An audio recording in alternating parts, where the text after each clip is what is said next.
Michael Santoli. So will the injection of stimulus money drive more retail investors into the market?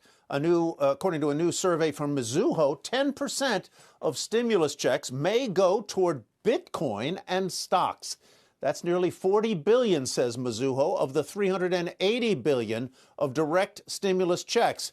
Here now to explain further, let's bring in Dan Dolev of Mizuho. Dan, how are you? It's good to have you with us. Always a pleasure being here. Thank you. How many people did you survey, and what is their average income? So we surveyed about 200 people, slightly over 200 people. We kept the average household income at $150,000, right? Because we didn't want to get the people who are making too much to not get the stimulus, right? So we kind of hit it right where the stimulus is hitting. And the interesting thing is we got about an 85% response. But wait a minute. $150,000 is at the very high end of the stimulus for a household of two individuals. A person making $150,000 a year is not going to get one of these checks, if I understand it correct. This was just the survey, the premise. I think the average household income in the survey was about $55,000.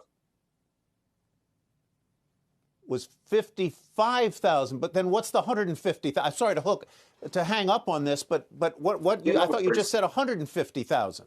No, we capped the kind of when we send out the survey, we capped so if you were making above $150,000, you're not included in the survey anyway.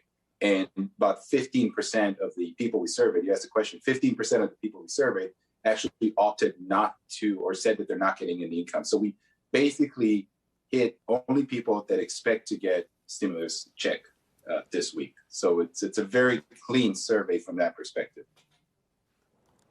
I see. So it was 200 individuals with an average household income of $55,000. And what percent of them say they are going to put it into Bitcoin or stocks? I find it hard to believe. Yeah, we were very surprised as well. So it's about the expected percent is about 10% of overall. So 60% of the people we surveyed that are expecting to get a stimulus check, they said that they're not going to invest anything into Bitcoin or stocks. 40% said that they expect to invest something, right, ranging from anywhere from 0 to 20%, 20 to 40, 40 to 60. So if you take the overall expected investment, it amounts to about 10%, which is $40 billion, given that the direct checks in total are about $380 billion. Off the top of your head, what percentage of individuals with the average income of household income of $55,000, what percentage of those people own Bitcoin or stocks now? You know? That's a good question. I don't know the answer to that, but I do know that, the people I think it's extraordinarily small, Dan.